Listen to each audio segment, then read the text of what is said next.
jadi seorang koruptor sebagai pertanggungjawaban moral. Saya mau minta klarifikasi, ini tanggung jawab siapa? Bapak malu nggak sih? Apakah saya dengar permintaan maaf yang benar seolah-olah menjadi korban?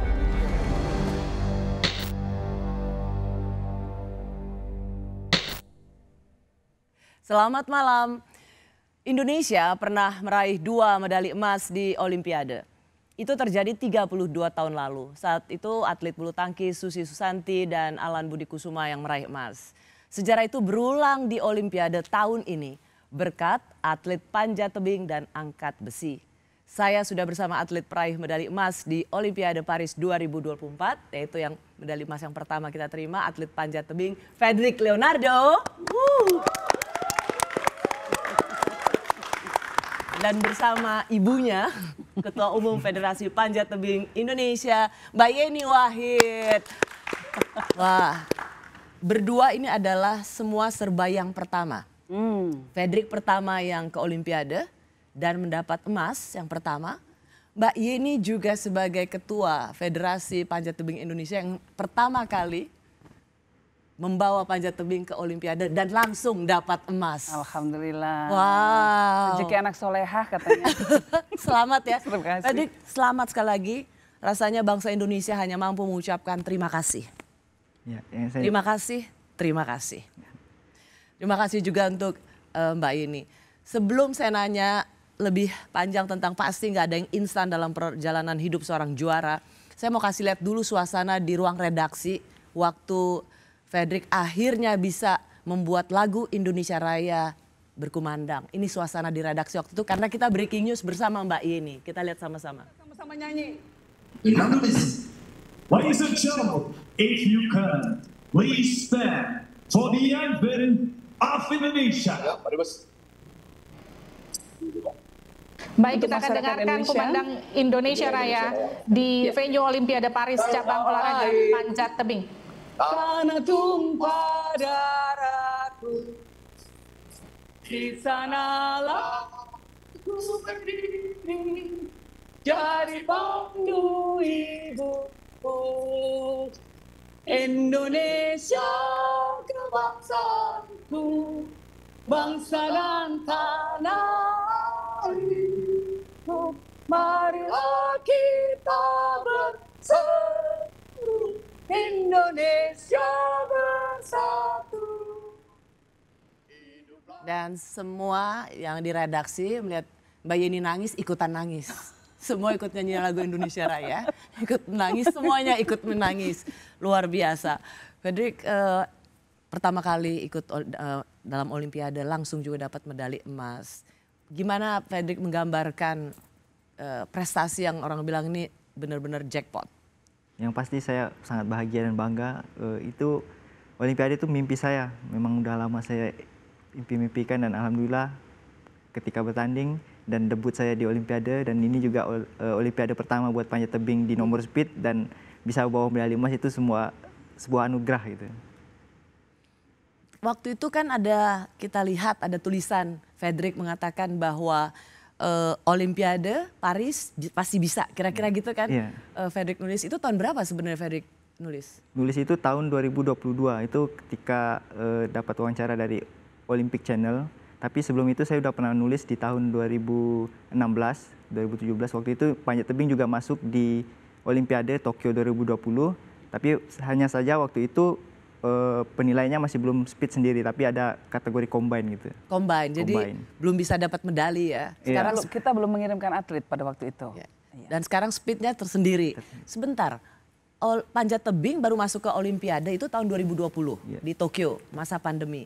Tapi Fredrik tadi bilang menulis bahwa Olimpiade Paris bisa itu tahun berapa? 2022. 2022, Oke. Jadi yakin pasti bisa? Yakin pasti. Itu harapan, mimpi atau self mantra? Menurut saya itu doa dan juga mimpi saya. Jadi doa dan mimpi saya tuliskan di sebuah kertas agar jadi pengingat gitu bahwa walaupun dalam kondisi yang naik turun kita harus tetap bisa konsisten menjaga mimpi itu agar bisa tetap terwujud. Wow.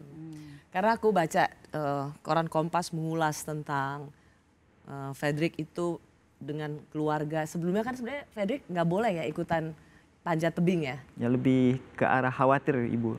Karena olahraganya kan tergolong cukup ekstrim ya. Punya risikonya. Tapi kan namanya Fredrik kan dari nama pemain sepak bola, Fredrik Leonardo. Iya, kalau dari ceritanya Bapak, karena dia menggemari sepak bola, waktu itu ada pemain sepak bola namanya Leonardo Araujo. Jadi nama belakang saya dikasih Leonardo. Atau mungkin waktu itu ayah dan ibu maunya pemain sepak bola? Iya, mungkin juga kayaknya. Hanya aku baca, Fredrik ini tadinya pengennya jadi apa? Atlet bulu tangkis? Bulu tangkis atau bola gitu. Atau pemain bola. Tapi bisa jadi atlet panjat tebing, siapa yang mendoktrin? Jadi ketika saya SMA itu saya gabung di organisasi di ekskul pecinta alam waktu SMA. Nah dari situ saya dikenalkan dengan olahraga panjat tebing dan memang olahraga ini cukup menarik dan menantang buat saya. Dan akhirnya saya bisa bergabung dan berlatih bersama klub di kota kelahiran saya dan sampai saat ini. Wah, Dan ditemukan di Ditemukan. PON. Di PON Jawa Barat ditemukan. Dan sejak saat itu dibina secara lebih berkesinambungan sampai akhirnya masuk pelatnas. jadi ini tapi sebuah pengalaman yang bisa jadi masukan bahwa yang tadinya tertarik bola dan bulu tangkis bisa ngeliat panjat tebing karena siapa yang menginspirasi? Ada pelatih atau guru? Jadi waktu itu memang ketika lihat-lihat video panjat tebing itu udah punya figur gitu yang sangat diidolakan. Siapa itu tuh? pemanjat dari luar negeri, dari Amerika, pemanjat tebing namanya Chris Harma gitu. Jadi memang dia menginfluence anak-anak muda gitu agar melakukan kegiatan outdoor dan juga memang sangat luar biasa sampai hari ini dia masih tetap dedikasikan umurnya itu buat olahraga panjat tebing. Jadi panjat tebing ada inspirator buat kamu ya, sehingga pengen jadi panjat tebing. Luar biasa loh. Fredrik, itu menang dapat medali emas itu bedanya cuma 0,1 ya kalau nggak salah. 0,02 hitungannya. Itu gimana sih bisa secepat itu Fredrik? Yang pasti nggak instan lah, kita berproses sudah cukup lama untuk pelatnas menuju Olimpiade Paris 2024. Kita mulai dari tahun 2021, berarti kurang lebih udah 4 tahun. Dan itu memang banyak hal yang kita latih di situ, tidak hanya fisik, mental dan juga teknik. Kemudian kita sering berkompetisi gitu dan mendapatkan banyak pengalaman. Wow. Jadi dari situ jadi modal kita buat ke Olimpiade Paris 2024. Wow. Mbak Yeni ngelihat atlet panjat tebing Fredrik ini yang baru pertama kali masuk Olimpiade luar biasa karena panjat tebing memberikan harapan dan kegembiraan ketika semua orang sebenarnya kecewa kontingen Indonesia belum dapat medali dan panjat tebing yang membuka medali emas. Betul. Dan kalau Fredrik ini kekuatannya Mbak Rosi, dia memang bisa fokus dan tenang. Fredrik selalu menjadi andalan kita dan banyak kali di banyak kesempatan, banyak kejuaraan ketika atlet-atlet kita kirimkan itu belum berhasil mencapai babak final, selalu Fredrik yang sering menyelamatkan situasi, betul gitu. Akhirnya kita tetap pulang bawa medali. Nah, Fredrik sering sekali berjuang gitu ya di banyak kejuaraan dunia dan hampir selalu ya Fredrik ya hampir selalu ada di podium, hampir selalu menyabet medali. Nah, jadi mentalnya memang sudah tertata dari dulu dan ketenangannya itu yang menjadi senjata andalannya kalau saya lihat dibanding yang lain, kestabilan Fredrik itu. Fredrik waktu panjat tebing gitu ya, itu pertama kali yang diingat apa? Harus cepat atau gimana? Jadi kalau ketika latihan tuh memang kita pengen cepat, tapi kompetisi mentalitasnya beda, harus fokus. Karena kita nggak boleh mikirin lawan di kiri kanan, fokus dengan diri sendiri agar apa yang kita latih itu bisa keluar di kompetisi. Jadi kuncinya fokus karena kita akan kontak langsung dengan penonton dan juga dengan lawan, itu butuh konsentrasi tinggi. Kalau misalnya selisihnya cuma 0, ini kan udah bukan hitungan detik lagi kan, bahkan sekian detik. Kalau waktu melihat pertandingan ulang menurut Fredrik harusnya bisa lebih cepat atau apa yang nggak apa-apa, yang penting sudah ada medali emas? Iya, kalau untuk hasil saya udah mensyukuri, itu udah sangat bagus sekali. Dan catatan waktunya juga personal best saya. Tapi ketika melihat video ulangannya itu ternyata harusnya bisa lebih dan seharusnya itu bisa jadi pemecahan rekor. Karena waktu reaksi saya dibanding dengan lawan di sebelah itu ada selisih 0,10 detik. Di sebelah 0,13 sedangkan saya 0,23. Jadi masih ada potensi buat... Artinya dia lebih lambat untuk memulai. Itu pun dia masih menang. Berarti cepat banget dong pada saat detik-detik terakhirnya. Iya. Iya. Iya. Cepetan manjat apa lari, Fredrik? Kalau saya kayaknya lebih cepetan manjat daripada lari. Fredrik itu kalau nggak salah pernah manjat tinggi berapa yang hanya dalam tempo cepat sekali itu berapa meter? Saya pernah baca kamu. Ini rata-rata dindingnya 15 meter. 15 meter. 15 meter. Betul. Iya. Dan Fredrik kemarin di babak kualifikasi dia memecahkan rekor dunia awal. Dan sering sekali Fredrik itu memecahkan rekor dunia. Nah, tapi ya terus balap-balapan sama pembalap lain, sama atlet lain. Bahkan kadang-kadang sama sesama atlet Indonesia. Ya. Nah, jadi mereka saya ngelihatnya seru sekali dan mereka juga saya lihatnya juga bersahabat tapi bersaing, berkompetisi secara sehat, Fredrik ya. Yeah. Tapi juga tetap bersahabat. Bahkan dia ketika Fredrik masuk ke babak berikutnya untuk bisa masuk ke Olimpiade dan dia yang dapat tiket, dia mendedikasikan kemenangannya itu untuk dua sahabat dia, Yeah. Aspar Jailolo sama Kiromal Katibin. Tapi Mbak Yeni sendiri merasa terbebani nggak bahwa panjat tebing harus dapat medali emas? Bukan terbebani ya, harapan, doa, semua itu bukan terbebani ya Driki sebetulnya ya, itu ke mimpi kita semua.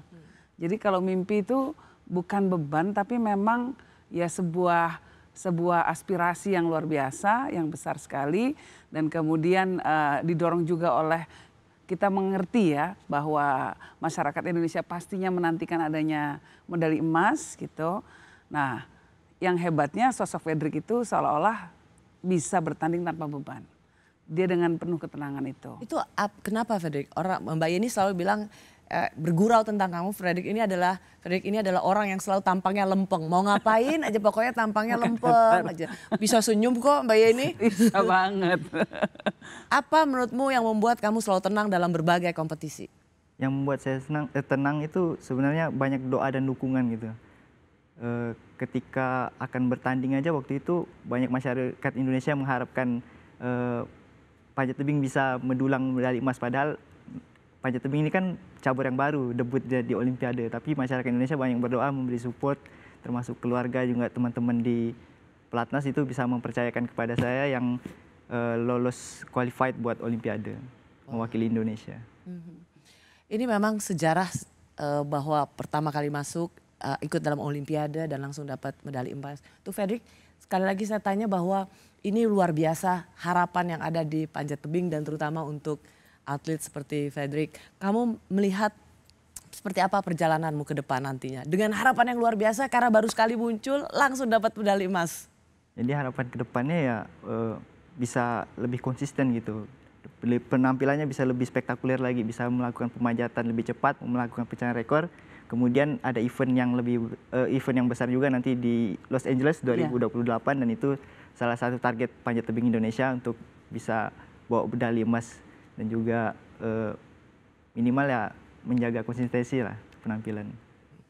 Dan kalau saya yakin Fredrik bisa karena memang dia terus ya kurvanya itu terus saja meningkat. Nah, kalau ada beberapa teman-teman atletnya ada yang begini-begini gitu ya. Fredrik terus bagus, stabil. Makanya yang kita katakan selalu menjadi andalan kita. Ya, ya. Nah, kalau Fredrik main itu biasanya kita agak tenang. Karena kita bisa berharap pada Fredrik. Harapan yang luar biasa untuk para atlet, Betul. teristimewa untuk Fredrik Leonard. Dan terutama Mbak Rosi karakternya dia sendiri kan memang dari dulu. Kita tadi kedatangan ayah ibu Fredrik ya, terus ngobrol-ngobrol. Fredrik dari kecil memang sudah sangat disiplin, punya self disiplinnya kuat sekali. Dia bisa mengatur dirinya dengan sangat baik. Lalu kemudian tapi ada yang lucu ya Fredrik ya dulunya pernah bercita-cita bukan bercita-cita, mencoba untuk masuk ke jurusan pendidikan guru jasmani dan kesehatan ya. Tapi gagal. Loh kok bisa gagal? Ya, katanya, sekarang malah jadi atlet Olimpiade. Itu kan lucu perjalanan hidup ya. Mau jadi guru olahraga pendidikan jasmani, gagal. Malah jadi juara Olimpiade. Nah itu ada cerita lucunya. Itu yang bilang gagal siapa? Sekolah? Enggak, jadi waktu itu kan kalau waktu pendaftaran kuliah itu kan dikasih 2 opsi, mau pilihan pertama, pilihan kedua. Terus karena ya mungkin seleksi dari universitasnya sehingga saya lolos di PGSD itu. Guru SD. Guru SD, pendidikan Jadi guru ngajar sekolah. anak-anak SD. Jadi Fredrik tuh punya kemampuan itu juga. Jadi kalau ada keponakannya yang mau diajarin SD sama Fredrik, bisa dia kemampuan lainnya itu gitu.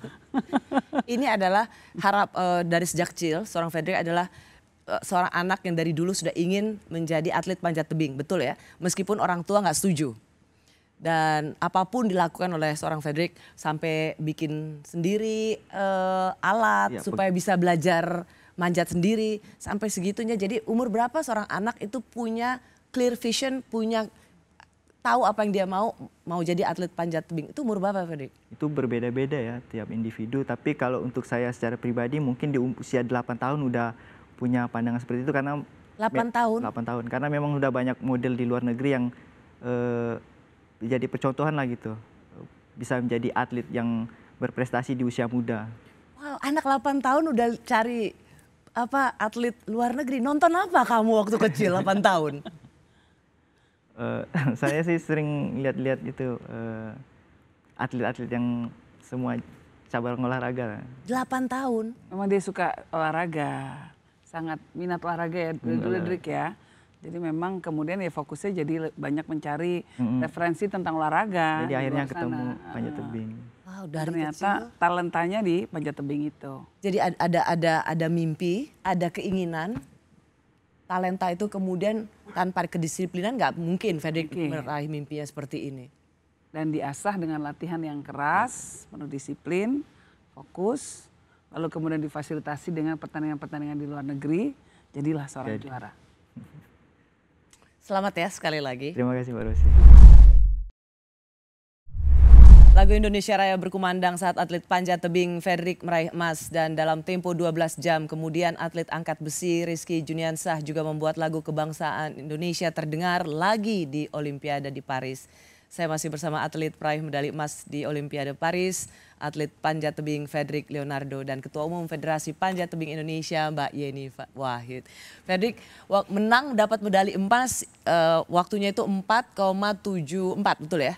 75. 4,75 yang dari Wupeng 4,77. Cuman beda 0,02 detik. Betul ya? 0,02 detik. Sementara beda dengan Watson yang world record itu cuma 0,01 ya. Wah, pengen ngalahin nggak? Ya yang pasti pengen lebih baik lagi, bisa punya catatan rekor dunia lagi. Siapa menurut Fredrik yang lawan yang paling menurut kamu harus diperhitungkan atau paling susah? Ya kalau untuk diperhitungkan ya 2 orang itu salah satunya. Karena mereka itu termasuk konsisten gitu dalam tiap penampilan di World Cup. Mereka sering berada di top 5-nya. Kemudian catatan waktunya juga paling kecil di antara kompetitor-kompetitor lain. Aku sempat melihat sosial medianya Watson tuh dia secara khusus juga memuji nama Fredrik yang mengatakan bahwa kamu adalah lawan yang sungguh tidak mudah. Dia memberikan diangkat topi setinggi-tingginya padamu karena dia tahu melawan kamu itu bukan suatu pekerjaan gampang. Tapi dia mau Olimpiade itu dia akan memulai di target dia 4.5. Jadi yang kalau sekarang 475, 474, 474 sebagai rekor dunia, dia mau bikin 4,4 detik 5,5 gila. 4,5 detik. Padahal seorang Fredrik adalah atlet panjat tebing yang memulai waktu di angka 4 detik, betul ya? Benar, jadi saya salah satu atlet pertama yang waktu itu memecahkan catatan waktu di bawah 5 detik. Tepatnya 4.98, kemudian pecah lagi di final itu catatan waktu yang 4.90. Jadi banyak atlet luar negeri yang juga termotivasi ingin punya catatan waktu seperti itu. Dan kita lihat hari ini banyak sekali atlet yang punya catatan waktu di bawah 4 gitu. Jadi awalnya cuma 5 detik, angkanya 5 lah ya. 5. Dan berkat Fredrik kamu bisa membuat waktunya di 4 detik. Sebenarnya itu juga challenge juga, ada suatu brand sepatu yang memang men-challenge, wah siapa yang bisa memecahkan catatan waktu di bawah 5 detik 4.99 itu jadi kayak motivasi buat saya jadi orang yang pertama dan alhamdulillah bisa kesampaian gitu. Wah, manusia sepatu 4 luar detik. negeri loh Mbak. Brand sepatu luar negeri Jadi dia taruh nomor serinya 4,99. Tantangan buat semua atlet. Sama Fredrik 4,90 dong, langsung dikalahkan. Wow. Beat the challenge. Wow. Gila. Kalau misalnya membuat target itu cepet-cepetannya itu kan dengan yang Wupeng itu kan cuma 0,02 ya. Kamu sendiri mengatakan waktu awalnya merasa kok sebenarnya tertinggal berapa detik? Waktu start itu sekitar 0,10. 0,10. Itu cepat-cepatannya akhirnya kamu selain bisa langsung mengejar di pertengahan jalan, menurutmu kenapa kamu bisa langsung, gimana sih ngelihatnya bisa, kamu yang duluan menekan basnya itu? Jadi waktu itu memang ada keinginan saya memang harus menang dan manjat lebih cepat. Jadi saya manjatnya lebih lebih berakselerasi, dan kemudian untuk ngetap buzzernya itu saya ya lebih powerful ya, lebih bertenaga, dan selisih 0,02 itu udah memang telak banget kalau di nomor speed itu. Wow, itu tadi kita bercanda ya Mbak Yeni ya. Ngeliat panjat tebing kita yang mau nguap aja, baru mau nguap mereka udah sampai. lebih cepet. Iya. Manusia the Spider-Man. Betul. Kira-kira kita banyak nggak talenta untuk atlet panjat tebing? Fredrik mau cerita tentang teman-temannya? Kalau Ibu gimana? Banyak sebetulnya talenta kita. Jadi kita punya stok banyak lah. Kita itu ke Olimpiade kalau diberikan kuota lebih, maka sebetulnya kita bisa mengirim mungkin 4 atlet putra ya, Drik ya, dan mungkin 3 atlet putri ke Olimpiade. Bisa juga 4 ya, 3 lah gitu untuk putrinya. Nah cuma setiap negara dibatasi kuota Mbak. Jadi cuma 2 atlet putra dan 2 atlet putri. Jadi kita sudah penuh, udah maksimum. Nah tapi ada beberapa atlet kita sebetulnya secara catatan waktu gitu ya, itu lebih bagus daripada atlet yang dari negara lain, katakanlah misalnya dari Iran gitu. Nah cuma karena kuota kita sudah penuh ya nggak bisa dikirim. Tapi kita punya banyak talenta sebenarnya. Punya banyak, sehingga ini jadi menjadi sebuah tantangan ya, dan juga tontonan yang menarik bagi publik Indonesia tentunya. Ketika punya banyak atlet-atlet panjat tebing yang hebat-hebat. Dan di antara mereka sendiri ini jadi menjadi semacam stimulan untuk saling berkompetisi secara sehat, untuk saling mengungguli antara para sahabat ini. Nah itu menarik gitu ya. Jadi buat kita sih yang paling penting adalah bahwa setiap kali ada kejuaraan internasional kita harapkan lagu Indonesia Raya yang akan berkembang, yang akan dikumandangkan. Amin, amin. Fredrik sendiri melihat bahwa banyak ya kita yang sangat berminat pada panjat tebing dan punya potensi yang luar biasa. Ya banyak sekali, apalagi untuk beberapa tahun belakang ini kan Indonesia sering mengirimkan dan juara gitu. Itu menjadi motivasi dan juga keinginan anak-anak dan termasuk orang tua juga antusias untuk mengenalkan panjat tebing gitu ke anaknya. Jadi sekarang ayah sama ibu kayaknya syukur alhamdulillah aku mengizinkan Fredrik jadi atlet panjat tebing. Iya, dia bersyukur dan lega gitu, bangga juga.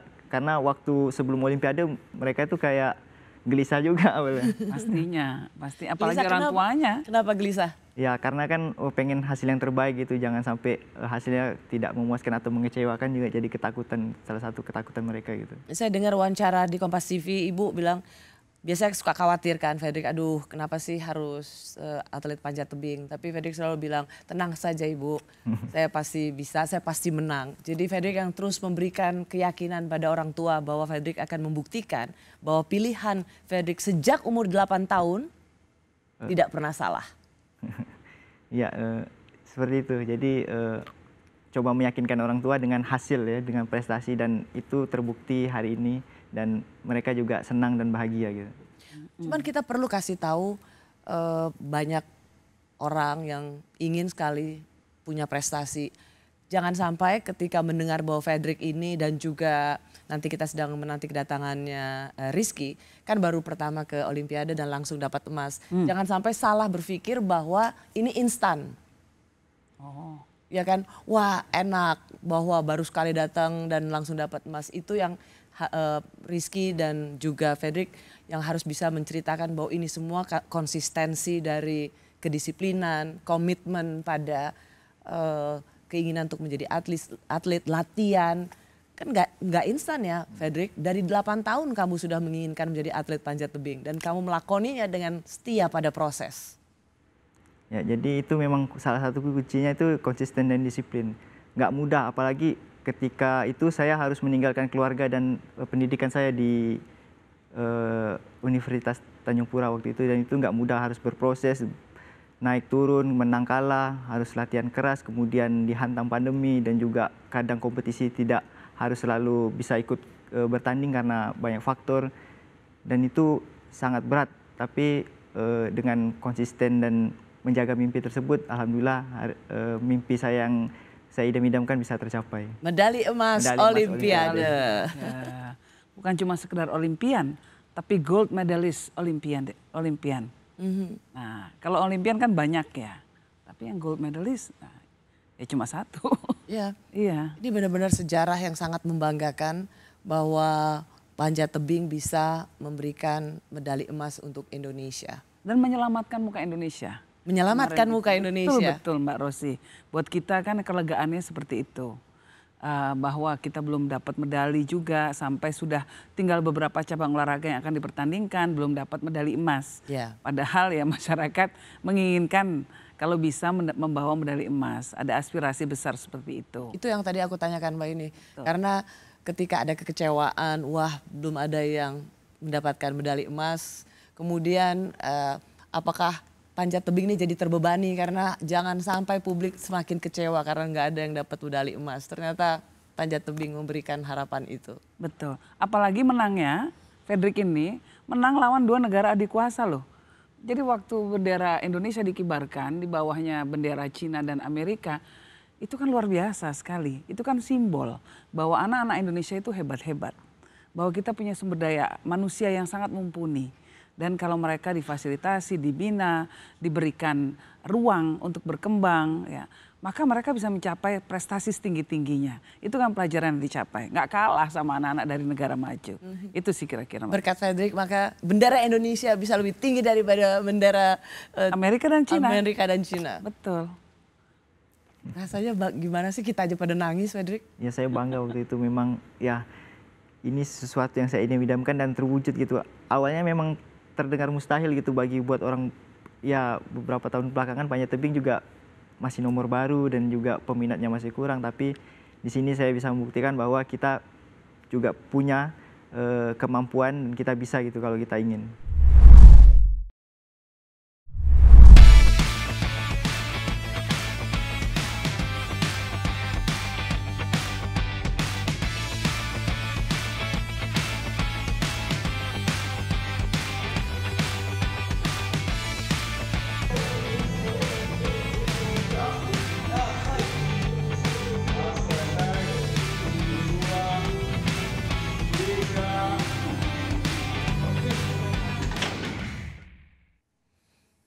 Terima kasih Anda masih di Rosi. Ada kekecewaan saat cabang olahraga yang biasa diunggulkan tidak meraih medali emas di Olimpiade.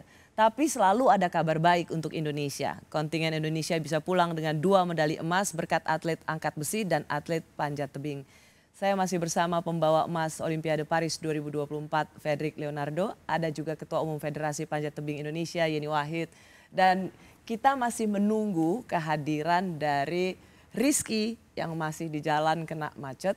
Tapi kita sudah mendatangkan ayah dari Pak angkat besi, Mas Rosan Ruslani. Terima kasih Mas Rosan.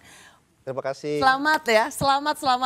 Terima kasih Ci, terima kasih. Saya ingat 4 tahun lalu Mbak Yeni bicara sama Mas Rosan ini 4 tahun lalu dari Tokyo. Karena waktu itu angkat besi juga dapat medali. 1 perak 2 perunggu. 1 perak 2 perunggu, sekarang cukup 1 tapi Emas, alhamdulillah akhirnya pecah telur.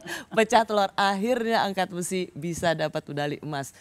Betul-betul sebuah jawaban atas kekecewaan yang kok belum dapat. Dan 12 jam selangnya dari Fredrik memberikan emas, lalu habis itu ada Rizky.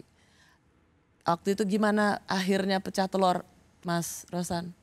Ya memang kita mempunyai keyakinan Rizky bisa ada potensi mendapat medali emas. Karena angkat besi ini kan olahraga terukur.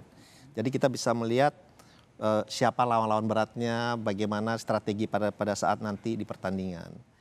Dan memang kita punya harapan besar dan target kita memang 1 emas. Secara internal target kita 1 emas dan harapannya waktu Eko masih bisa dapat perunggu harapannya waktu itu. Hitungan kita seperti itu. Karena Rizky ini dia adalah pemegang rekor dunia untuk angkatan total. 365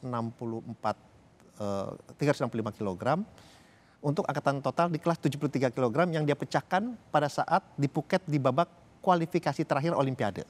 Ya, ya. Jadi memang harapan kita besar karena dia memang pemegang rekor dunia angkatan totalnya. Gitu. Memang saya baca dia sampai dijuluki si anak ajaib ya di Iya. usianya yang masih sangat muda tapi dia sudah bisa memecahkan rekor. Ada Rizky yang kita tunggu-tunggu tapi masih di jalan. Hai Rizky. Halo, halo Hai. Mbak. Kamu di mana? Halo, maaf aku ini sudah masuk Jakarta nih. Maaf telat ya. Maaf kepada Mbak sama Pak Rosan sama Ibu Yeni yang telah menunggu kedatangannya sama Fredrik juga. Kami menunggu dengan sabar Rizky. Ya, terima kasih Mbak, terima kasih banyak. Katanya capek banget ya begitu landing Aduh, dari capek banget ini Mbak, suara udah habis, udah nggak karuan sebenarnya. Karena kemarin juga baru landing, istirahat itu subuh ya, istirahat baru tidur tuh subuh. Besoknya tuh langsung arak-arakan di Kota Serang di Banten. Jadi semalam itu baru dapat tidur tuh kemungkinan kurang lebih 2 jam. Habis itu kita diterima sama Pak Presiden tadi pagi ya, sekitar jam 9-an pagi. Jam 6 sudah ke Kemenpora, sudah diarak-arak dari kota Jakarta. Jadi belum dapat benar-benar tidur yang ini. Masih agak-agak jet lag, tapi ya mau gimana, udah resikonya seperti ini, nggak apa-apa Mbak. Terima kasih ya, tapi Rizky tetap menyediakan waktu. Saya tahu jadi merasa bersalah juga saya ganggu istirahat kamu. Nggak apa-apa Mbak, nggak apa-apa. Karena memang Nggak apa-apa, Mbak. pengen banget ngelihat Rizky si anak ajaib. Tadi udah nanya ke Fredrik, datang pertama kali ke Olimpiade dan langsung medali emas. Kalau Rizky juga datang sekali dan langsung medali emas. Pak Rosan di sini bilang tadi ya memang sudah diperkirakan Rizky sih kayaknya pecah telur nih. Ya alhamdulillah sekali Pak. Ini adalah tujuan dan target saya mendapat medali emas di Olimpiade ini. Dan alhamdulillahnya ini pecah telur pertama kalinya angkat besi memecahkan rekor ya sebelumnya karena ya belum bisa mempersembahkan medali emas dan alhamdulillah saya bisa memecahkan di Olimpiade Paris ini dan alhamdulillah ini adalah suatu awal perjalanan buat saya buat Olimpiade selanjutnya. Sama-sama punya mimpi, tekad untuk membawa kembali medali emas di Olimpiade selanjutnya. 21 tahun, jalannya masih panjang, luar biasa. Masih sangat panjang dan ini kita sudah mempelatnaskan. Jadi sejak 2015 kita sudah pelatnas berkepanjangan. Jadi kita tidak berhenti pelatnas tuh. Dari 2015 sampai sekarang dan Rizky ini udah hampir 5 tahun kita pelatnaskan. Dan ini hasilnya dan alhamdulillah kita sebenarnya punya Rizky lain. Jadi 4 sampai 5 tahun dia cuma latihan aja kerjanya ya. Iya. Ya kalau kita ingin melahirkan atlet kelas dunia ya ini yang harus kita lakukan. Nggak bisa semua instan. Fokus. Ya. Latihan dan tanding ya Mas Rosan ya. Latihan tanding. Latihan tanding. Jadi kita pelatnas dan dalam kesempatan ini saya juga mengucapkan terima kasih nih. Kenapa? Karena pelatnas kita itu di Pangkalan Marinir. Atletnya tinggal di sana. Jadi sejak berapa tahun alhamdulillah saya mengucapkan terima kasih. Waktu itu Komandan Marinir Pak Bambang Sus yang memberikan tempat untuk kita tinggal dan latihan dan disiplinnya makin meningkat dan hasilnya bisa kita lihat. Ya, tidak ada yang instan. Tidak ada yang instan. Tidak ada yang instan. Rizky, bisa dengar suaraku, Riz? Aman Mbak, aman. Riz, kan sesuatu kalau kita lihat tuh Rizky juga cukup beruntung begitu karena ekosistemnya menunjang. Ayah dari Rizky ini adalah juga atlet angkat besi, ibu juga atlet angkat besi, kakak juga atlet angkat besi, kakak ipar juga peraih medali di Olimpiade tahun berapa tuh Mas Triatno? 2012. 2012. 2012 di London. Ya. Nah, ini keluarga memang keluarga lifter, Keluarga angkat besi. keluarga angkat besi, ada ekosistem yang memang mensupport. Kalau Fredrik kan sendiri dan punya sendirian lah bisa dibilangnya. Kalau Rizky keluarganya memang keluarga angkat besi. Seberapa besar itu memang memberikan kontribusi untuk membentuk kamu, Riz? Ya, kontribusinya buat diri saya sendiri, Mbak, ya, itu sangat-sangat besar dan sangat-sangat apresiasi buat saya sendiri juga, karena memang orang tua saya sangat menginspirasi saya dan kakak-kakak saya itu sangat menginspirasi saya dan membuat spirit saya lebih mau bertekun di angkat besi gitu, Pak. Gimana waktu dilatih papa sama dilatih kakak ipar, katanya katanya ayah Ya. memang perlu pendekatan sendiri untuk seorang Rizky. Kamu bandel ya? Iya, Mbak, jadi awal ceritanya tuh aku dilatih sama ayah kan, dan dibuat dari kecil tuh sama ayah, dilatih dan dijaga gitu kan, di apapun itu, di tempat latihan sama ayah maupun di rumah. Tapi ayah kan harus profesional di tempat latihan sebagai pelatih, tetapi di rumah sebagai orang tua sendiri, yaitu ayah ya, Pak. Dan alhamdulillahnya program dan arahan semuanya tetap dari ayah, Mbak, karena memang sekarang sudah digantikan oleh Mas Triatno, kakak ipar saya sendiri, dan alhamdulillah itu sinkron sama aku, Mbak. Jadi enak, nyaman gitu kan. Memang kalau ada sama pelatih itu harus ada hubungan hubungan yang berselara gitu, yang nyaman gitu. Tapi kalau misalkan nggak ada hubungan seperti itu, kita bakal kacau gitu, Mbak, kalau diangkat besi. Jadi ya, jadi kita harus punya sangkut pautan gitu kan sama kakak ipar. Tapi alhamdulillahnya Mas Triatno ini bisa mengerti keadaan Rizky gitu kan, terus bisa tahu menau Rizky nakal segimana, terus kita mengatur programnya seperti apa, jam tidurnya seperti apa, makannya gimana. Jadi tetap, Pak, semua program dan arahan tetap dari ayah untuk saat ini. Karena memang ayah sekarang sudah tidak bisa maksimal lagi untuk menjaga Rizky, jadi dipercaya oleh Mas Triatno. Jadi Mas Trianto mendapat komplit menjadi atlet dan kemudian menjadi pelatih, atletnya bisa mendapatkan medali emas. Ya. Kalau nggak salah kita dapat juga gambar waktu itu habis medali emas ada ibu juga datang ke Paris. Coba kita lihat seperti apa waktu itu. Aku sangat bangga dan senang bisa lolos Olimpik pertama kali, dan ini menjadi pengalaman aku buat di Olimpik nanti. Tetapi ada satu hal yang memang unik dan berkah buat aku. Ritual aku dan rutinitas aku sebelum latihan dan bertanding, aku selalu mencium dan mencuci kaki ibuku, karena memang itu suatu keberkahan buat diriku di saat pertandingan. Memang ibuku tuh yang terbaik buat diriku. Karena ibuku selama ini dari kecil telah mensupportku dan selalu mendoakanku di saat aku bertanding maupun latihan. Ibu dan kakaknya kita datangkan. Rizky bisa ada ibu di situ dan tadi Pak Rosan berbisik kepada saya ada kakak juga. Itu surprise atau memang Rizky yang minta? Itu Rizky, permintaan Rizky, Mbak. Permintaan Rizky, karena memang ibu datang sama kakak biar lebih semangat lagi dan menimbulkan support system lebih aja, Pak. Aku baca ibu bilang kalau tanya soal Rizky itu katanya anak mama ya?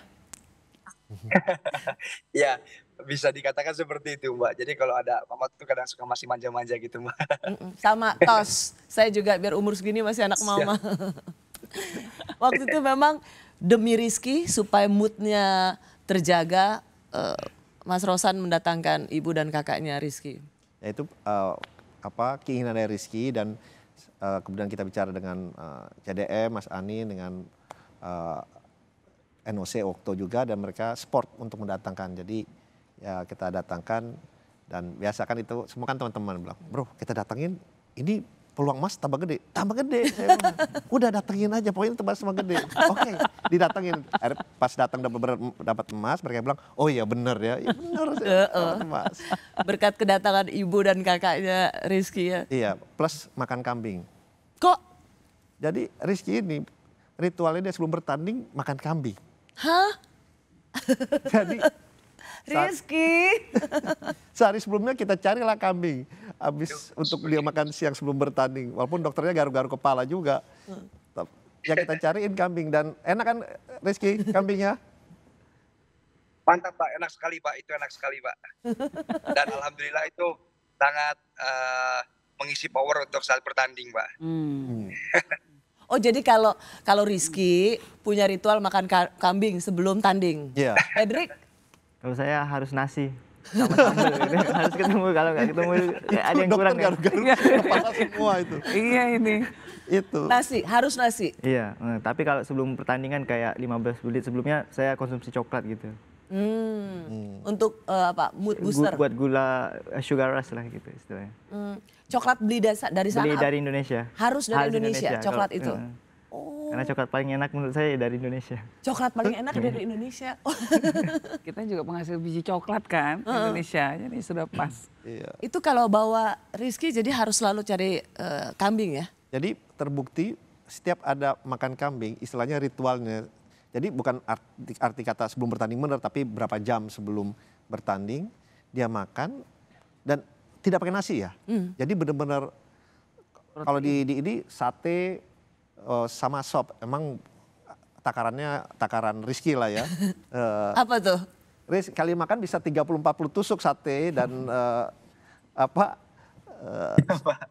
gulai kambingnya tuh bisa berapa mangkok ya. Jadi pas hari sebelum bertanding saya bilang sama kebetulan yang punya restoran di sana kenal, saya bilang cariin kambing, pokoknya mesti dapet.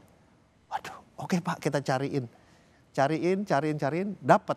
Terus saya bilang pesennya tolong banyakkan bikinnya. Oke siap. Akhirnya siang dikirim untuk makan siang karena tandingnya malam. Jam 7:30 malam waktu di Paris. Waktu Paris 7:30 pertandingnya. Jadi makan siangnya makan dulu. Jadi habis makan saya tanya, gimana Riz? Wah enak Pak, siap tanding. Oke. Mas ya, siap Pak, oke. Udah kambing soalnya saya bilang. Nyari kambing di Paris gak gampang. Untuk Fredrik gak pernah ngerepotin kita kayaknya. Nggak Riz, kamu boleh merepotkan Pak Rosan. Boleh repotin apa saja Pak Rosan. Minta apapun. Boleh, asal emas. Asal emas. Mbak Yeni beruntung loh, Fredrik loh. Hanya mau nasi, ada coklat, bawa sendiri lagi. Nggak nyusahin Mbak Yeni. Bawa sendiri lagi. Rizky, coba ngaku, jadi berapa tusuk sate kambing sebelum tanding? Kemarin nggak terlalu banyak sih Mbak. Kemarin kan memang ada masakan mamah juga bawa ke Paris dari Indonesia. Makanan rendang, terus sambal goreng kentang, ati ampela, sama dibikinkan nasi goreng, sama ayam suwir. Astaga. Ya, jadi kemarin yang dari Bapak Ketua kita, Pak Rosan, dikirimkan 30 tusuk sampai 30 tusuk dan alhamdulillah setengahnya itu habis sama saya sendiri. Berapa mangkok sup? Kemarin satu aja karena kan sate kambingnya 15, terus rendangnya 3 biji, habis itu ayam suwir sama nasi goreng. Jadi kalau sebenarnya sebelum bertanding tuh nggak boleh terlalu banyak makan ya karena kita punya space waktu 2 jam sebelum bertanding. Tapi kemarin nekat aja karena memang sudah lama tidak menemukan makanan Indonesia. Karena kemarin training camp 2 minggu di suatu desa jadi makannya kurang bagus. Saya kirim 3 minggu sebelumnya udah berangkat.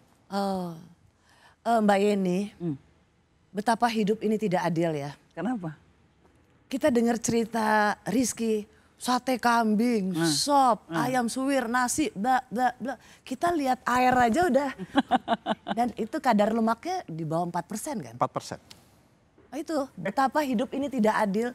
Kita baru lihat air mineral gini aja udah lemak kita udah tambah 10%. Dia 4, sedikit, 4%-an average. Bahkan segitu banyak? Iya. Tapi ngangkatnya begitu. Ngangkatnya seberat itu Bro sih. Gimana? Ya, jadi kan Rizky ini hebatnya nih manusia yang paling kuat. Kalau Fredrik manusia yang paling cepat dalam memanjat. Kita punya 2 orang ini kan yang luar biasa ya kalau dipikir-pikir. Yeah. Talenta yang kita punya untuk masa depan mengisi medali-medali ke depannya prestasi-prestasi olahraga. Saya sangat optimis sih dengan masa depan olahraga Indonesia. Dan hadiah kemerdekaan 79 tahun Indonesia, manusia terkuat dan manusia tercepat. Dalam memanjat. untuk yang memberikan emas bagi Iya. Indonesia. Anda kembali di program Rossi bersama atlet peraih medali emas di Olimpiade Paris 2024. Ada atlet panjat tebing Fredrik Leonardo dan kita sedang menunggu kedatangan Rizky. Sudah di jalan tadi, sempat Zoom, sebentar lagi datang. Ada Mbak Yeni, Ketua Umum FPTI, dan ada Mas Rosan, bapaknya Rizky, angkat besi. Sekarang tadi dengar ceritanya Rizky capek ya, begitu landing, jet lag, harus ada ya penyambutan dan lain sebagainya. Tentu ada yang berubah ya. Kalau Fredrik gimana? Ada perubahan juga nggak? Karena pasti disambut genggap gempita dimanapun kamu berada. Iya, ada perubahan itu yang biasanya jarang dihubungi, sekarang banyak hubungi dari media-media, terus banyak minta foto juga. Dan itu ya menurut saya cukup melelahkan juga itu. Jadi di samping harus istirahat dan latihan, sekarang ada aktivitas baru. Menerima foto ya? Menerima foto. Dan gak boleh sombong ya? Iya, benar. Cuman saya ngelihat Mbak Yeni, Mas Rosan, Fredrik ini waktu di Paris aku lihat ngelayanin foto-foto dan aku lihat bule-bule semua tuh bukan dari Indonesia. Iya, jadi yang datang ke situ memang nonton panjat tebing dan pas ketemu mereka seneng banget gitu, bisa ketemu orangnya langsung dan akhirnya pada minta foto, kemudian rame gitu yang ikut minta foto. Jadi kamu banyak fansnya dong tuh bule-bule. Iya, banyak yang kenal sih sebenarnya. Iya. Bukan cuma di Olimpiade kok, Mbak Rossi, di kejuaraan-kejuaraan dunia itu banyak sekali. Saya nyaksikan dan bukan cuma di luar negeri, dalam negeri juga anak-anak kecil juga idolanya Fredrik. Iya pasti lah kalau di Indonesia pasti. Di luar negeri ternyata berarti ketika Fredrik bilang berubah sekarang, ada perubahan sekarang udah banyak yang minta foto, sebenarnya he's trying to be low profile. Sebenarnya sejak dulu dia udah banyak fansnya. Mungkin sangat banyak. Walaupun boleh nggak dikasih tahu Drake? Ya, apa itu, Bu? statusnya masih jomblo loh ini. Oh iya? Tapi lagi mau fokus, tetap mau fokus pada pada Olimpiade Paris Los Angeles 2028. Tetap fokusnya. Dan tentu kita jangan ganggu dulu fokusnya. Kita senang kalau Fredrik bisa mempertahankan medali emasnya nanti di sana. Pokoknya panjat tebing dulu, jangan panjat rumah tangga. Punya atlet yang berbakat, itu sebenarnya Mas Rosan tuh susah-susah gampang gak sih? Karena kan atlet itu juga dia tentu punya kehidupan pribadi yang jangan sampai merusak mood latihan dia atau prestasi dia. Sebagai bapaknya atlet gimana? Ya, saya tuh menganggap mereka tuh seperti sudah kayak anak-anak saya lah. Dan setiap anak kan beda-beda. Ada yang pendiam, ada yang mungkin lebih talkative, lebih banyak bicara, ada yang lebih aktif. Ya kita. Rizky ini termasuk yang unik ya? Dia termasuk yang unik, yang aktif, yang very outgoing. Pokoknya orangnya ramah, ya dan apa-apa juga harus kita kasih tahu yang benar gitu. Jadi ini sangat-sangat apa ya? Dia sangat-sangat terbuka lah orangnya, sangat-sangat friendly gitu. Tapi di satu sisi kita juga selalu ingatkan bahwa dia nih kalau mau menjadi atlet dunia, yang tetap mesti disiplin, mesti komit, mesti fokus. Jadi yang dasar-dasarnya kita kasih tahu semua bahwa ini nih harus ada di semuanya gitu. Dalam pengembangan yang mereka punya karakter masing-masing itu silahkan. Kan kita harus hormati itu juga gitu. Tapi basic-basicnya itu komitmen, fokus, disiplin. Kalau nggak ada itu kita coret dari pelatnas. Dan itu pun kita sudah lakukan. Olimpian pun kita pernah coret dari pelatnas karena Disiplin. Karena tidak disiplin, mau keluar dari pelatnas, mau latihan sendiri, dia Olimpian meraih medali, tetap kita coret. Gitu. Jadi kita tidak ada pengecualian, walaupun dia adalah Olimpian, kita tidak ada pengecualian. Akhirnya datang juga Rizky. Jagoannya datang, jagoannya. Oh, hai Rizky.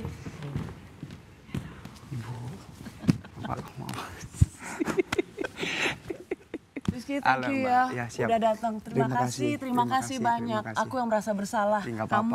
Kamu pasti capek banget. Sudah kewajibanku. Aduh. Gimana nih, coba kasih lihat dulu medali emasnya. Wah, Rizky udah langsung pakai. Selama 4 tahun bakal dipakai terus, nggak boleh di ini. Iya Pak, kemana-mana dipakai nih Pak. Wah, berat nggak? Berat Pak, coba dicek. Ya, Oh. Kilo Bu Rosi. kayaknya 1 kilo ada nih Bu. 1 kilo 1 kilo ada? ada kayaknya ya. Ya kalau buat Rizky kemarin kecil lah, nggak berat Iya. lah. 200 kilo aja mau diangkat kan dia. Gimana Riz? Bangga nggak? Alhamdulillah sangat bangga dan senang tentunya. Tapi semua ini lebih ke terharunya ya. Terharunya tuh sangat-sangat terharu karena memang saya bisa mempersembahkan medali emas ini buat Indonesia. Dan ini adalah suatu impian saya dari kecil. Sama-sama dari kecil juga ya? Iya betul. Ya, Jadi dulu, wajar sih karena keluarganya keluarga angkat ya, besi. jadi dulu impianku Mas Riyatno tuh kan di London Perak ya. Habis nonton Mas Triyatno itu, aku berharap bisa menyamai dengan Mas Triyatno atau bisa lebih baik daripada Mas Triyatno waktu itu. Jadi alhamdulillah dari 2012 itu saya latihan sungguh-sungguh keras gitu. Ya. Jadi kalau misalnya dibilang kamu tuh agak bandel, tadi juga ngaku agak bandel di mana? Coba memberi pengakuan dulu di mana bandelnya kamu tuh? Dalam bandel dalam segala hal ya. Padahal tapi juara nggak apa-apa. Ya, anak muda, bandelnya bandel anak muda. Tapi prinsip aku bisa dibilang nakal, bandel, tapi aku tetap bertanggung jawab di latihan dan bertanding. Itu yang penting. Itu yang kita sampaikan. Jadi ayah juga sama dulu seperti itu. Jadi mungkin turun nih ke anaknya. Apalagi aku kan dia lagi cari alasan karena sering dimarahin sama papanya. Alasannya gitu. Jadi aku kan suka motor, apalagi motor cross kan itu kan bertentangan banget sama angkat besi. Nah itu udah bisa dibilang bandel. Jadi setiap abis latihan nih hari Jumat, Sabtunya itu aku biasanya main trail gitu kan. Itu kan berbahaya sekali kan kalau untuk main motor trail itu kan. Apalagi sedikit lecet di jari itu angkat besi itu sangat fatal. Memungkinkan ya karena fatal banget gitu kan, tidak bisa ngegrip atau lutut bagian kaki nggak bisa jongkok gitu kan, apalagi suka pegel di pinggang. Tapi alhamdulillah sampai saat ini belum pernah ada cedera sedikit pun, mungkin ya sakit-sakit aja tapi itu pun sakit pegel ya. Tapi alhamdulillah saya bisa jalanin dan bisa obati dengan cepat dan lancar. Iya, saya baca kamu tuh sampai ditulis di koran Kompas tuh sebagai anak ajaib karena dengan seluruh cerita dari keluargamu, kamu tuh bandel itu dalam arti sangat aktif. Iya. Udah tahu atlet angkat besi, tangannya harus dijaga, tapi malah motor trail, tidurnya malam, begadang terus. Kalau begadang nggak setiap hari. Oh. Tapi terkadang kalau capek banget itu latihan, tidur tuh bisa pagi Mbak. Bisa pagi, tapi memang sudah biasa sih angkat besi. Senengnya ngopi, iya. nggak mau minum vitamin. Minum vitamin. Sekarang? Rajin. Aku kalau minum vitamin rajin. Oh rajin. Ya, tapi kalau minum susu protein enggak. Oh, bapaknya bilang sekarang. Terus makannya sembarangan, ya, tapi beruntung. Kok bisa sih kamu nggak lemaknya di bawah 4%? Aduh, aku sendiri juga nggak tahu Mbak ya. Aku dengan badan yang kurus ini, ya mungkin aku bilang kurus, tapi orang bilang besar, ada yang bilang kurus, ada yang besar kan. Tapi aku cek sama dokter spesialis kesehatan, fat aku terakhir itu 4,2. Dan itu tidak memungkinkan untuk latihan angkat besi, apalagi bertanding kan angkatnya maksimal. Di latihan juga kita mengangkat maksimal kan sampai ratusan kilo gitu kan.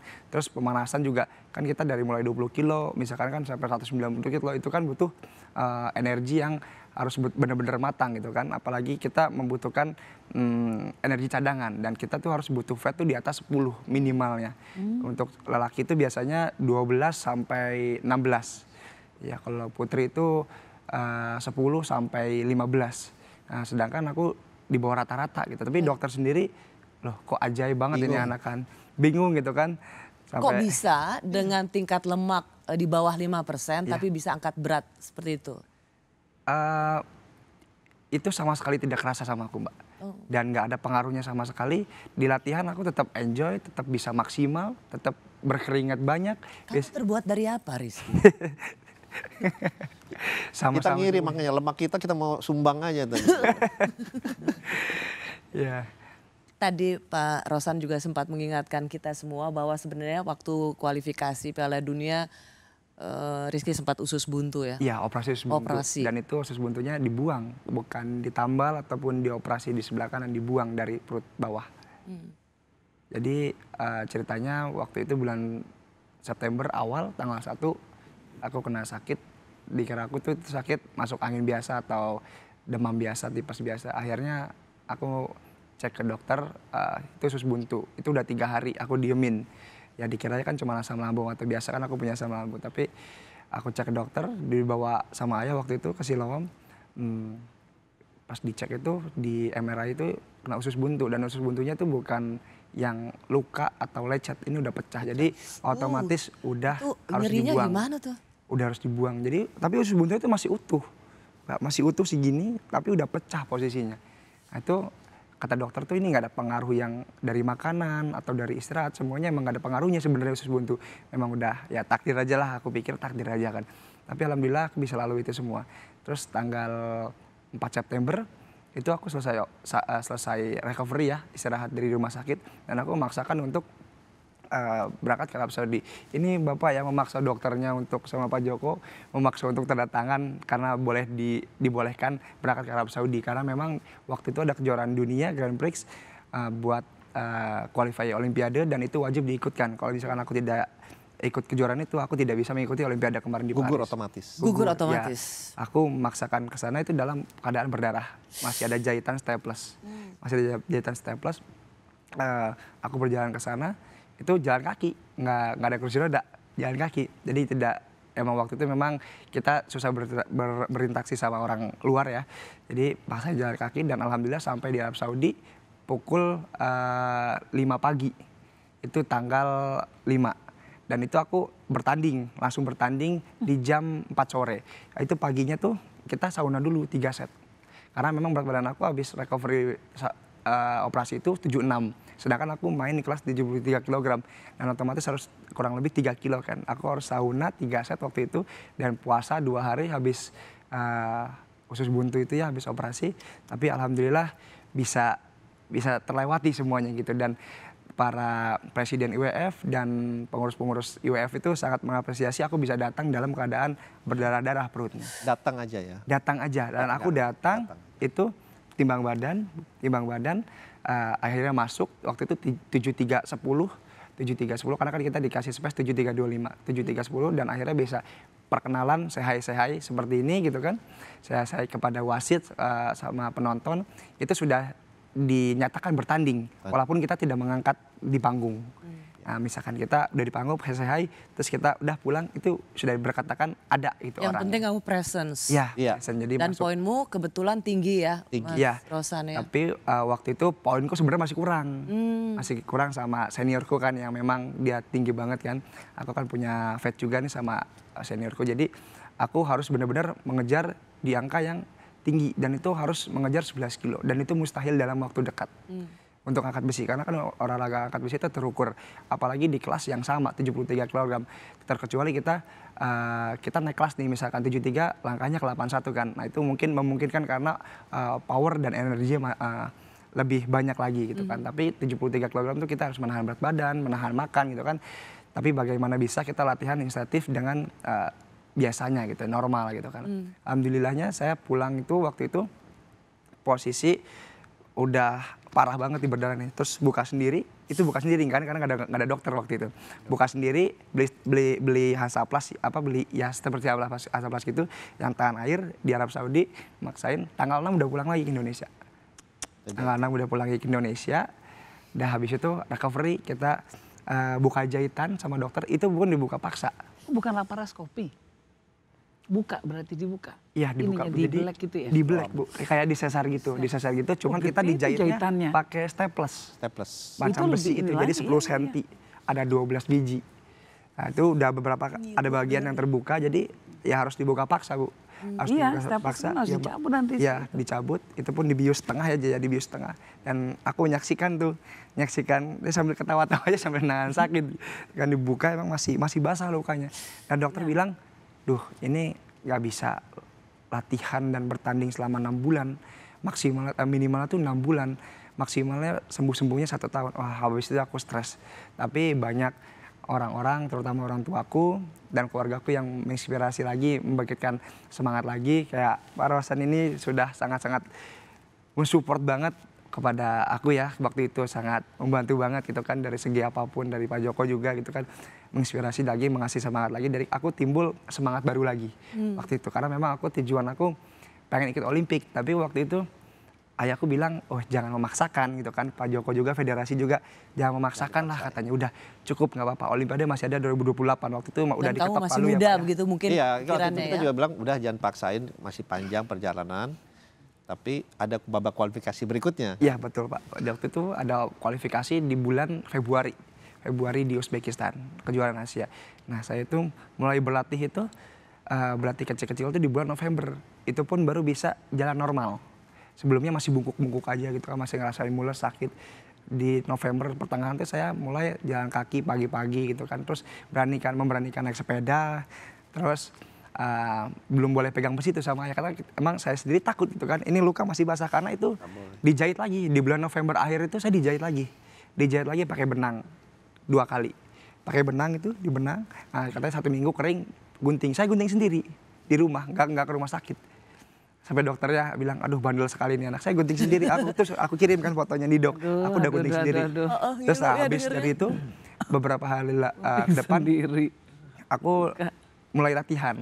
Angkat besi itu, batang-batang aja. Karena udah gatal banget, lihat tempat latihan di rumah tuh, udah perasaannya tuh pengen, aduh, kayak gatal gitu, pengen ngangkat gitu kan. Namanya apa ya, anak muda terus nakal kali Mbak ya. Jadi pengen ini terus gitu kan. Terus aku nyobain batang-batang gitu kan, alhamdulillah nggak ada rasa gitu kan. Nah tapi di saat besok-besoknya aku merasakan kayak, oh ini masih danger nih, masih hati-hati nih, masih basah kan, dokter bilang jangan dipaksain kan. Ya udah akhirnya waktu itu latihan cuma beberapa persen aja, tapi aku ngerasain masih agak mulus-mulus tuh waktu itu. Sakit sih enggak, mulus-mulus aja. Saya mulus-mulus, terus buang air besar tuh nggak nyaman.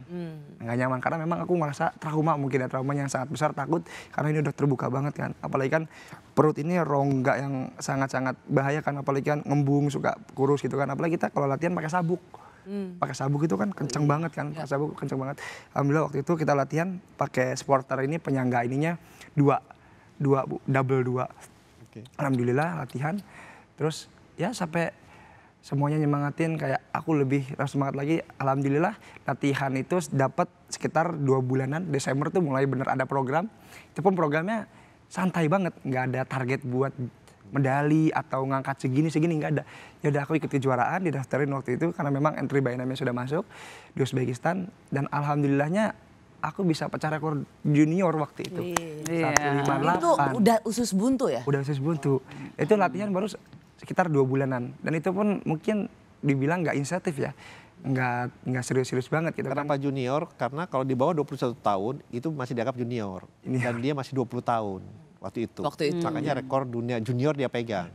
Ya di angkatan snatch waktu itu clean and jerk nggak, karena sudah dipecahkan oleh Thailand Pak ya. Ya habis itu. Di Thailand ya. Jadi buat Rizky apa sebenarnya pelajaran penting dari yang cerita penuh kesakitan tadi tapi berbuah manis memecahkan rekor? Ya. Intinya kalau kita dalam hidup punya target dan punya tujuan, kita bakal lakuin di dalam keadaan hal apapun, maupun lagi jatuh atau bangunnya. Wow. Aja buat aku. Masih muda, sudah punya spirit dan tekad yang sangat kuat. Jadi sebenarnya bandelnya, jadi kalau keluarga bilang aduh Rizky ini bandel, itu bandel dalam tanda kutip Mas, karena sangat aktif. Tapi bandelnya Rizky itu juga bisa kelihatan betapa dia melawan rasa sakit setelah operasi usus buntu. Tapi melawan rasa sakit itu justru dengan latihan yang serius. Iya. Terima kasih ya Rizky. Sama-sama. Sekali lagi selamat. Terima kasih banyak. Fedrik juga, sedikit aja dari Fedrik. Apa pelajaran paling penting dari pencapaianmu saat ini supaya bisa ditiru oleh banyak anak muda Indonesia lainnya? Yang penting itu jangan pernah menyerah. Yakin pada apa yang kita lakukan pada hari ini akan memberikan hasil yang baik di masa depan. Terima kasih Fedrik, terima kasih Rizky. Kalian berdua adalah kado terindah untuk Hari Kemerdekaan Republik Indonesia yang ke-79. Terima kasih sekali. Catatan waktunya Fedrik, kalau dijumlahkan 79. Wow. 79. Ya. Seperti perayaan kemerdekaan Indonesia. Wow, kebetulan yang sangat indah. Iya. Terima kasih Mas Rosan, selamat. Kita selalu ketemu setiap 4 tahun sekali dalam soal wawancara Olimpiade karena angkat besi selalu menyumbangkan medali dan sekarang medali emas oleh Rizky. Pak ini juga terima kasih. Terima kasih. Sekali ikut langsung medali emas. Amin. Emas kedua Indonesia menjadi kebanggaan buat kita semua. Amin. Asik. Amin. Alhamdulillah, mantap pokoknya. Terima kasih, terima kasih. Fredrik dan Rizky serta banyak atlet lainnya telah memberi contoh tentang konsistensi, kerja keras, sportivitas dan tidak ada yang instan. Pada mereka kita berterima kasih karena telah membawa nama harum Indonesia di kancah dunia. Terima kasih bagi Anda yang sudah menyaksikan Rosi. Sampai jumpa Kamis depan. Selamat merayakan 79 tahun kemerdekaan Republik Indonesia.